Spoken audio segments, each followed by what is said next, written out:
আসসালামু আলাইকুম। কেমন আছেন? আশা করি আপনারা ভালো আছেন। আলহামদুলিল্লাহ, আমিও ভালো আছি। যাই হোক, আমরা আমাদের গত ক্লাসে শিখছিলাম কোরিয়ান ভাষায় কিভাবে প্রশ্ন করা হয়। আজকে আমরা শিখব প্রশ্নের সাথে কিভাবে উত্তর দিতে হয় এবং এর ব্যবহার কিভাবে হয়। হুম দেখেন, কি লিখছি আমি? অ্যান্সার স্ট্রাকচার এবং নাউন প্লাস অবজেক্ট প্লাস এ, এই যে এর ব্যবহার কিভাবে হয়। সেখানে অ্যান্সার স্ট্রাকচার বলতে কি বলছে? উত্তর বোধক শব্দ আর কি। সেখানে যদি আপনাদেরকে বলা হয়, আপনাদের পুনরায় প্রশ্ন করা হয় যে ভাত খেয়েছো, তাহলে কি হবে? হ্যাঁ,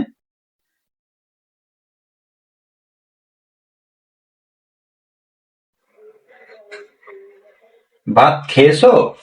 হ্যাঁ, এখানে ভাত খেয়েছো নাকি প্রশ্ন কি হবে? ভাত, ফাব মানে হলো ভাত, হ্যাঁ, উল, ফাগুল, মগজ ছয়, ম, গ,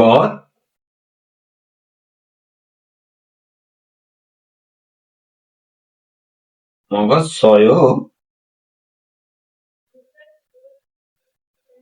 কি বলছে? ফাগুল, মগজ ছয়, ভাত খেয়েছো।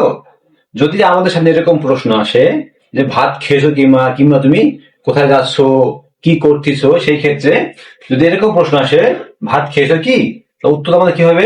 উত্তর দুই ভাবে দেওয়া যায়, হ্যাঁ? একটা হবে এইভাবে, নে,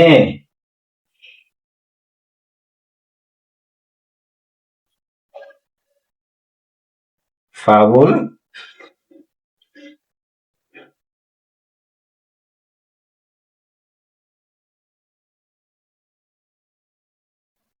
বলছে নে, ফাগুল, মগজ ছ। যদি আপনি ভাত খেয়ে থাকেন তাহলে কি হবে? নে মানে কি? হ্যাঁ, এই নে মানে হ্যাঁ, হ্যাঁ, ভাত খেয়েছি। আর যদি ভাত না খেয়ে থাকেন সেক্ষেত্রে কি হবে? আনিও, আ নি ইয়ো, হ্যাঁ, আনিও, ফাবুল, ফা, ফাবুল, আন মগজ ছয়, আন মগয়, হ্যাঁ, কি বলছে?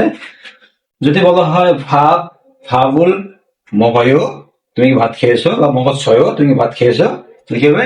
নে মানে হ্যাঁ, ফাবুল, মগজ ছয়, জি আমি ভাত খেয়েছি। আর না যদি না খান তাহলে কি হবে? আনিও, ফাবুল, আন মগয় মানে আমি ভাত। যদি আপনি ভাত না খেয়ে থাকেন তাহলে কি হবে?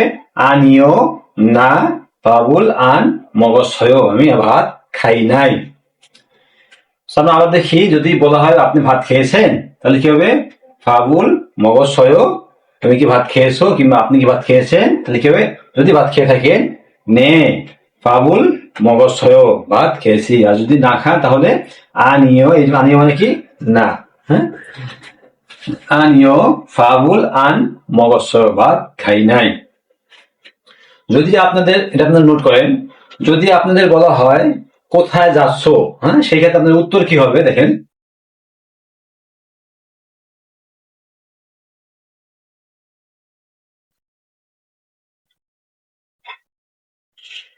যদি বলা হয়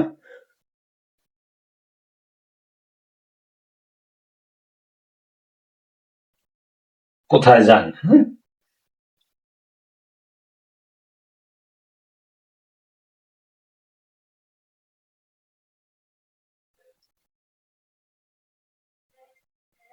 অ দিয়ে, অ দিয়ে খাইও, তাহলে কি হবে? কোথায় যান, কোথায় যান। তাহলে আমাদের এখানে উত্তর কি হবে? যদি আপনি মনে করেন আপনি বাজারে যাচ্ছেন কিংবা আপনি অন্য কোথাও যাচ্ছেন, আমরা বাজারে লিখি, বলতে পারেন এখানে আমি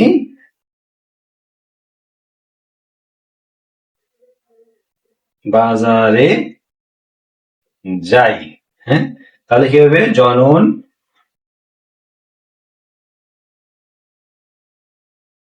সি জাং, এই সি জাং মানে হলো বাজার, সি জাং এ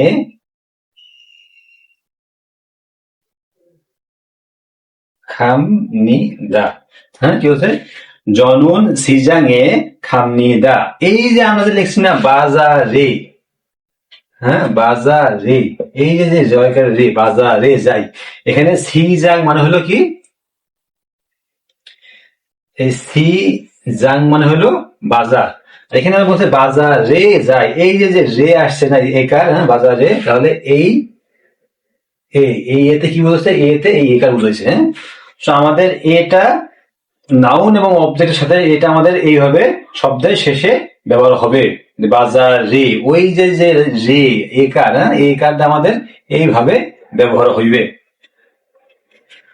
কি বলছে এখানে যে অদিয়ে খাইও মানে কোথায় যাও বা কোথায় যান, সেক্ষেত্রে জনন মানে আমি, সিজাঙে খামনিদা আমি বাজারে যাই।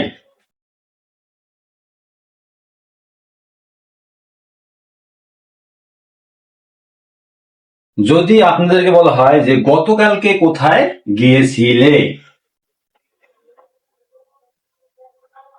যদি আমাদের সামনে প্রশ্ন এরকম আসে যে গতকাল কোথায় গিয়েছিলে,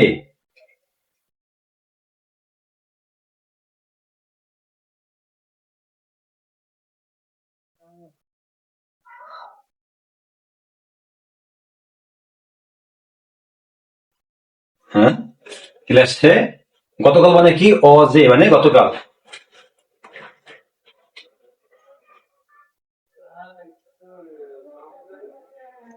অজে, এই অদি মানে কোথায়, এ অজে গতকাল, অদিয়ে কোথায়, খাস ছয় মানে গিয়েছিলে।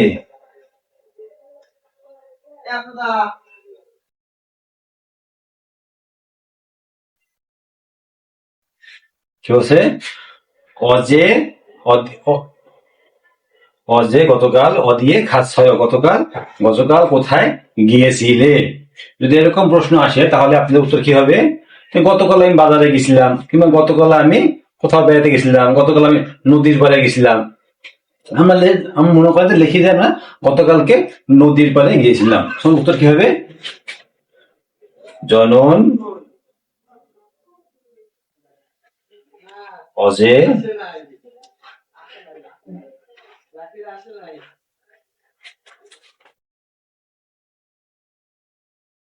হানগাং, হানগাং, হানগাং হলো নদী কি বলা হয়, হানগাঙে, এই যে এ হানগাঙে,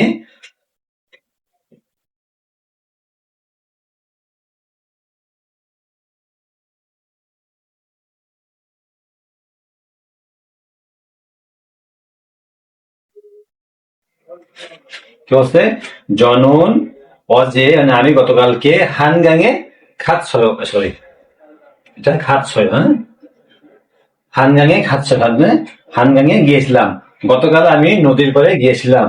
হ্যাঁ,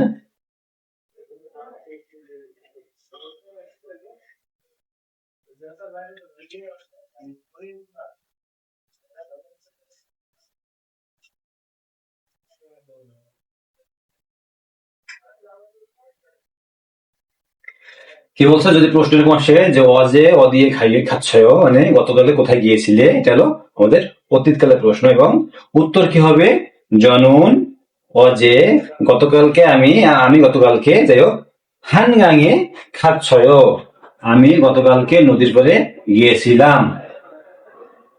সো আপনাদের সামনে যদি এরকম ভাবে প্রশ্ন আসে তা আপনারা এইভাবে উত্তর দিবেন। আর এই যে দেখেন এখানে আমরা যে বলছিলাম কি, নাউন প্লাস অবজেক্ট প্লাস এর ব্যবহার। সো এখানে কি বলছে দেখেন, এইখানে অদি মানে কোথায়, আর এই যে এ অদি এ, হ্যাঁ এখানে হানগাং মানে নদীর পাড়ে, হ্যাঁ হানগাঙে, হানগাঙে গেছিলাম।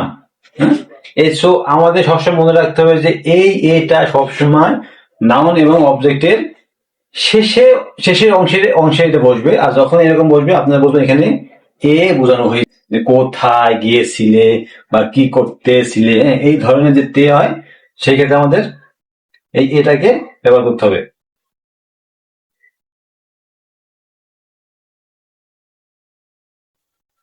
সো এই ছিল আমাদের অ্যান্সার স্ট্রাকচার, উত্তরবোধক শব্দ এবং নাউন এবং অবজেক্টের সাথে কিভাবে এর ব্যবহার হয়।